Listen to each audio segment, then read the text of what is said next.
एक बैल ने बताया किस पाप के कारण मनुष्य को बैल का जन्म मिलता है। बहुत समय पहले की बात है। एक शांत हरे भरे गांव में विष्णु नाम का एक गरीब पंडित रहता था। यह गांव चारों ओर पहाड़ियों और घने जंगलों से घिरा हुआ था, जहां गांव के लोग भगवान शिव के बड़े भक्त थे। गांव के बीच में एक प्राचीन शिव मंदिर स्थित था, जिसके मुख्य पुजारी पंडित विष्णु थे। उनकी दिनचर्या पूजा पाठ और धार्मिक कार्यों में बीतती थी। पंडित विष्णु का कोई परिवार या संतान नहीं थी।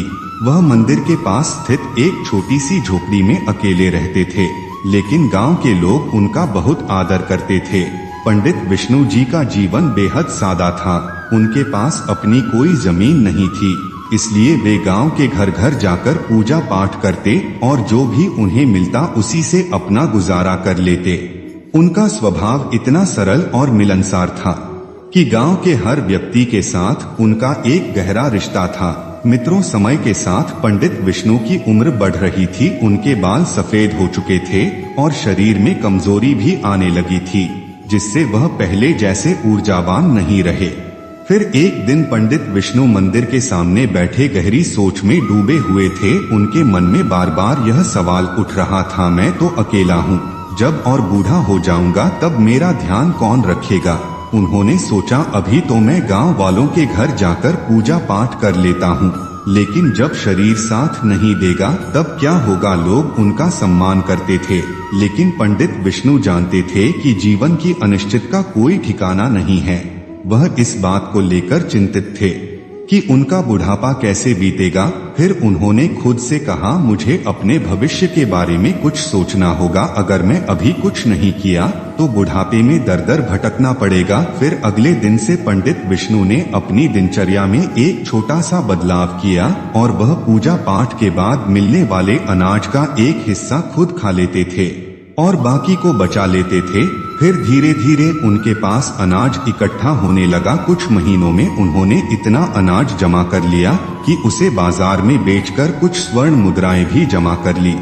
फिर एक दिन जब पंडित विष्णु दूसरे गांव में पूजा करने जा रहे थे, जो उनके गांव से कुछ दूरी पर था, रास्ते में उनकी मुलाकात गंगा नाम की एक बुजुर्ग महिला से हुई। गंगा अकेली रहती थी और कुछ दिनों पहले उसकी सबसे प्यारी गाय मर गई थी। गाय के साथ गंगा का गहरा भावनात्मक लगाव था। उसने उसे अपने बच्चों की तरह पाला था, क्योंकि उसकी कोई संतान नहीं थी। गाय ही उसका एकमात्र सहारा थी और उसकी मौत से गंगा बहुत दुखी थी। जब गंगा ने विष्णु को देखा तो सोचा कि यह पंडित उनकी गाय की आत्मा की शांति के लिए हवन कर सकता है। गंगा ने पंडित जी से पूछा, क्या आप मेरी गाय की आत्मा की शांति के लिए हवन कर सकते हैं? वह गाय मेरी बहुत प्रिय थी और मैं चाहती हूँ कि उसकी आत्मा को शांति मिले। तब विष्णु ने उसकी बात ध्यान से सुनी और उसे सांत्वना दी। उन्होंने कहा, वह गौ माता की आत्मा की शांति के लिए हवन करना मेरा कर्तव्य है, जिससे मैं यह काम खुशी खुशी करूँगा। फिर गंगा ने कहा, लेकिन पंडित जी, मेरे पास दान दक्षिणा के लिए कोई धन नहीं है, मैं बहुत गरीब हूँ। तब विष्णु ने मुस्कुराते हुए कहा, आप चिंता न करें, मैं धन के लिए यह कार्य नहीं करता। जो भी आपकी हैसियत होगी वह मुझे दे दीजिए।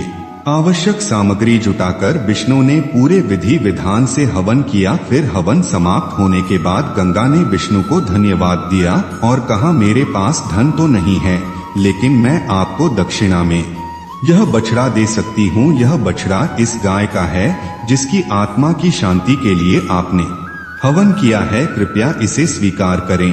विष्णु ने पहले तो संकोच किया और उन्होंने सोचा, मैं इस बछड़े का क्या करूँगा, मेरे पास तो इतना साधन भी नहीं है कि मैं इसे ठीक से पाल सकूं। लेकिन फिर उन्होंने सोचा, यह बछड़ा मेरे जीवन में थोड़ा सहारा बन सकता है, कोई और मेरे पास नहीं होगा तो यह मेरे पास रहेगा। फिर उन्होंने उस बुढ़िया की श्रद्धा को देखते हुए बछड़े को ले लिया और उसे अपने घर ले आए। मित्रों, अब पंडित जी की दिनचर्या में एक और जिम्मेदारी जुड़ गई थी। वह सुबह उठकर मंदिर में पूजा पाठ करते, फिर अपने बछड़े को चारा खिलाते और शाम को भी कहीं से घास मांगकर उसे खिलाते।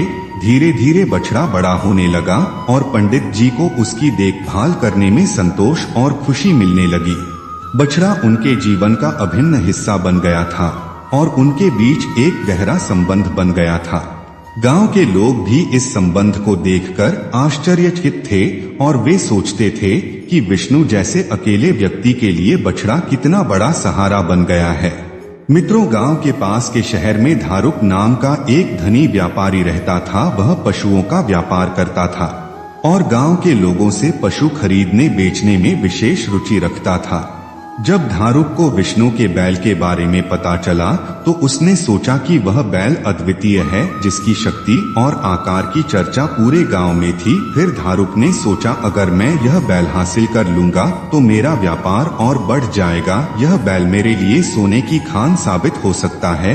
फिर व्यापारी ने बैल को खरीदने का प्रस्ताव रखा, लेकिन विष्णु ने तुरंत मना कर दिया और उन्होंने कहा, यह बैल मेरे लिए सिर्फ एक पशु नहीं है, यह मेरे परिवार का हिस्सा है। इसे बेचना मेरे लिए संभव नहीं है। मित्रों, फिर धारुक विष्णु के उत्तर से निराश हुआ, लेकिन उसने हार नहीं मानी। वह जानता था कि यह बैल उसके व्यापार के लिए कितना महत्वपूर्ण हो सकता है।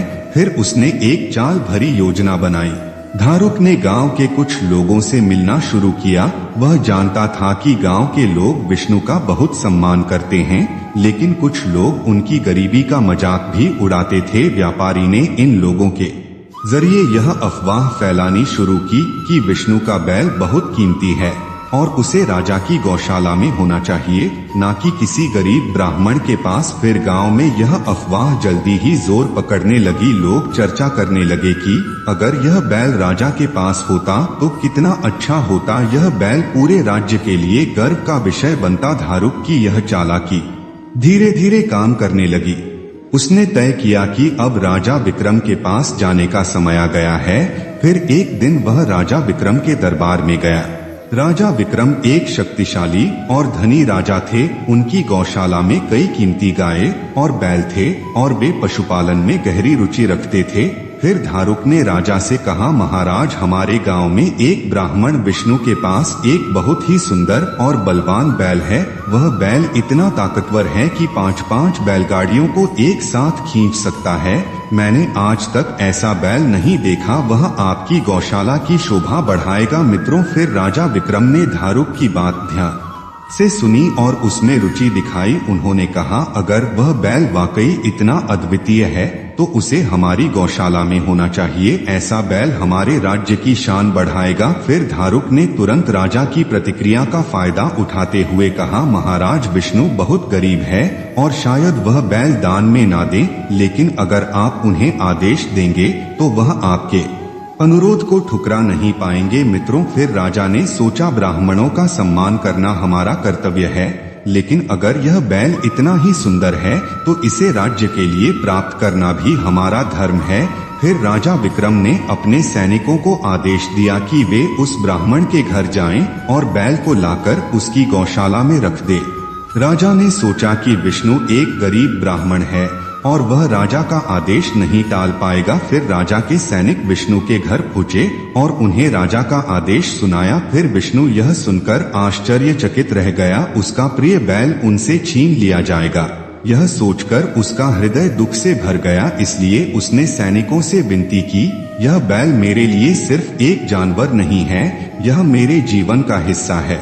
कृपया इसे मुझसे न छीने। पर सैनिकों के पास राजा का आदेश था और वह उसे मानने के लिए मजबूर थे, जिससे विष्णु ने भारी मन से अपने प्रिय बैल को विदा किया। वह जानता था कि राजा का आदेश टालने का मतलब है अपने ऊपर बहुत बड़ी मुसीबत लेना। मित्रों, उसके दिल में गहरा दुख हुआ। वह अपने बैल से विदा लेते समय उसकी आंखों में झांकते हुए बोला, तुम मेरे लिए बहुत प्रिय थे। मैं जानता हूँ कि तुम जहाँ भी रहोगे खुश रहोगे।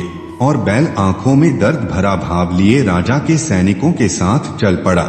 फिर राजा विक्रम की गौशाला में पहुंचने के बाद बैल ने अपना व्यवहार बदल दिया, जिससे उसने वहां पहुंचते ही खाना पीना छोड़ दिया। वह अपने पुराने मालिक विष्णु को याद करता था और उदास रहता था। गौशाला के सभी पशु भी उसे बैल की हालत देखकर चिंतित थे। वह न तो चारा खा रहा था और न ही पानी पी रहा था। उसके दिल में बस अपने मालिक की यादें थी। गौशाला के कर्मचारी और देखभाल करने वाले भी उसकी हालत देखकर परेशान हो गए, जिससे उन्होंने कई तरह के उपाय किए, लेकिन बैल ने कुछ भी खाने पीने से मना कर दिया। आखिरकार यह खबर राजा तक पहुंची और राजा ने स्वयं गौशाला में आकर बैल की हालत देखी। जब उन्होंने देखा कि बैल ने खाना पीना पूरी तरह त्याग दिया है तो वह भी चकित रह गए।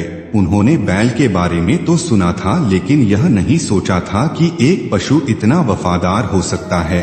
राजा ने महसूस किया कि यह बैल सिर्फ एक जानवर नहीं बल्कि अपने मालिक के प्रति गहरा प्रेम रखने वाला साथी है।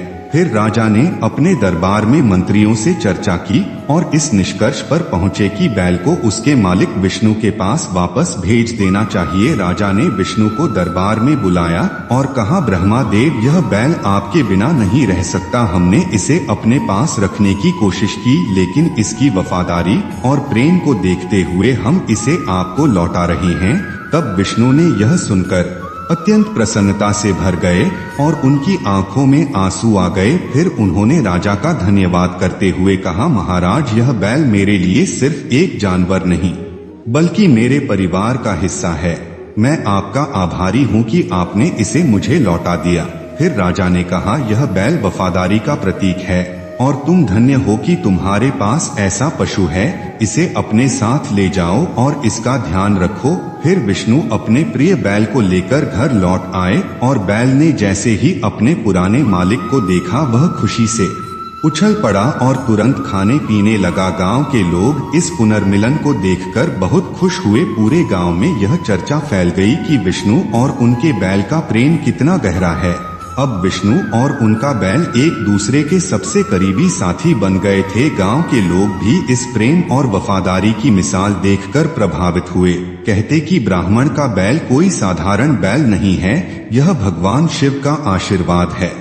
बैल अब पूरे गांव में सम्मान का प्रतीक बन चुका था। जब भी विष्णु अपने बैल के साथ बाजार में जाते, लोग उन्हें आदर से देखते और रास्ता देते। बैल की विशालता, उसकी शक्ति और उसकी वफादारी की कहानी आसपास के गांव में भी प्रसिद्ध हो गई थी। उधर व्यापारी धारुक, जिसने विष्णु और उनके बैल को अलग करने की कोशिश की थी, वह अपनी हार मान चुका था। उसे समझ आ गया था कि उसकी योजना असफल हो गई है।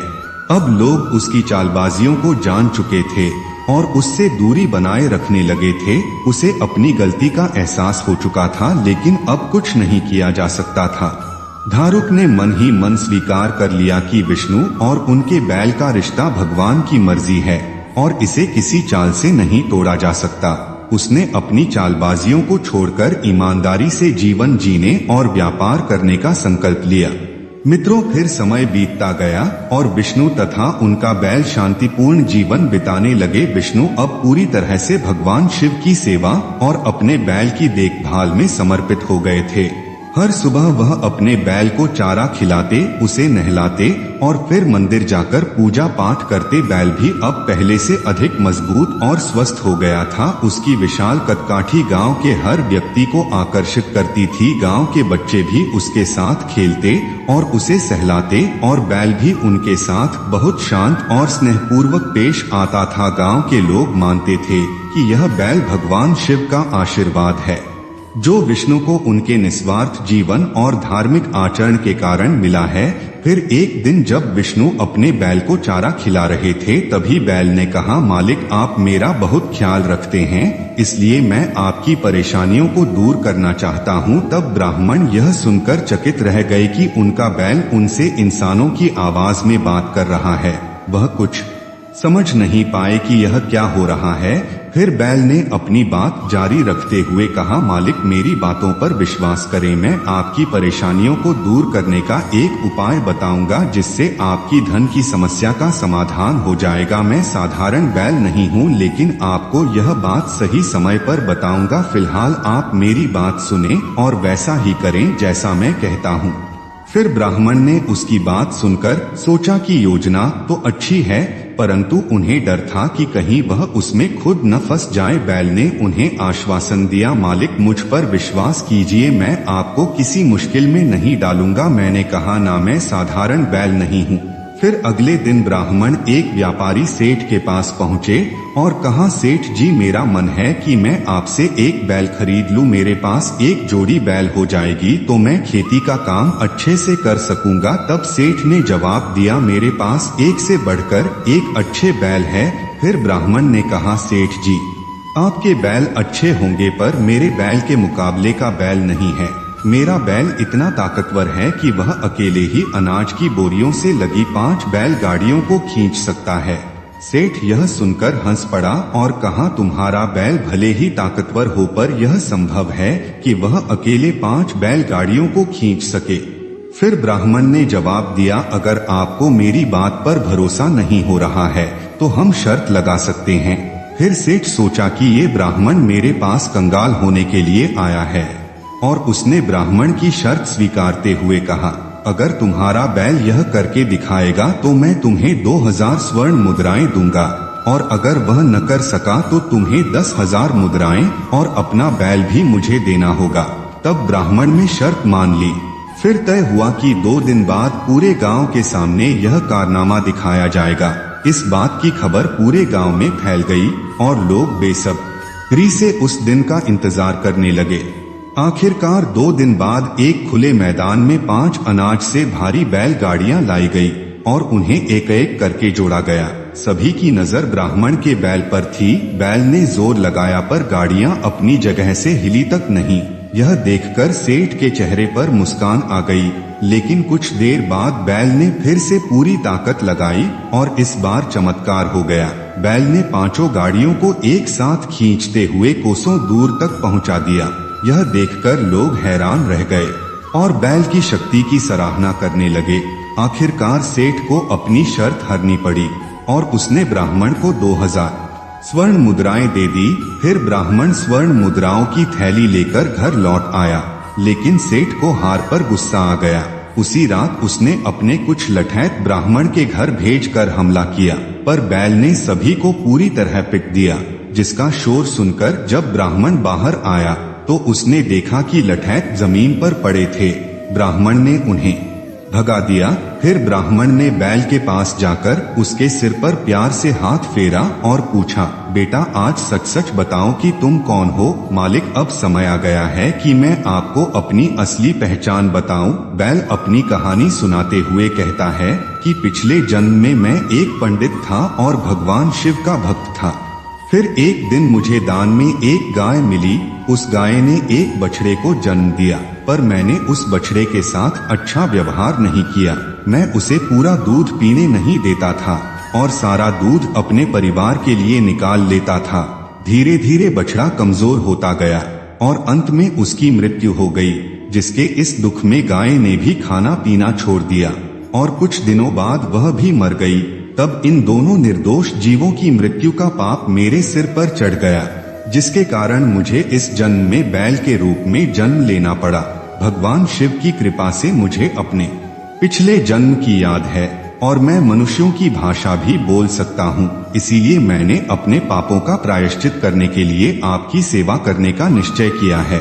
आपने बिना किसी स्वार्थ के मुझे प्रेम किया, इसलिए मैं आपका उपकार चुका रहा हूँ। भगवान शिव की भक्ति के कारण मैं इतना शक्तिशाली हूँ। अब मेरा कर्तव्य है कि मैं आपकी सेवा करूं और अपने पापों से मुक्त हो जाऊं। फिर बैल की यह बात सुनकर विष्णु भावुक हो गए और उनकी आंखों में आंसू आ गए। इसके बाद सेठ ने विष्णु को परेशान करने की हिम्मत नहीं की। फिर विष्णु और उनका प्रिय बैल पिता पुत्र की तरह साथ रहने लगे और दोनों ने अपना जीवन सुखी और संतोषजनक तरीके से बिताया। बैल ने विष्णु को समझाया, कुछ काम ऐसे होते हैं जो मनुष्य को पशु योनि में जन्म लेने के लिए विवश कर देते हैं और मनुष्य को मानवता से गिराकर पशु योनि में जन्म लेने के लिए बाध्य करते हैं। मैं आपको कुछ ऐसे ही पापों के बारे में बता रहा हूँ। नंबर 1, क्रूरता और हिंसा। निर्दोष जीवों के साथ दुर्व्यवहार करना, उन्हें पीड़ा देना, हत्या करना, दूसरों को शारीरिक या मानसिक रूप से कष्ट देना। ऐसे कर्म मनुष्य को पशु योनि में गिराते हैं। नंबर 2, अत्यधिक लालच और स्वार्थ। आवश्यकता से अधिक संग्रह करना, संसाधनों का अनुचित दोहन करना, केवल अपने लाभ के लिए दूसरों की संपत्ति हड़पना। ऐसे कार्य मनुष्य को पशु योनि में ले जाते हैं। नंबर 3, धोखा और छल।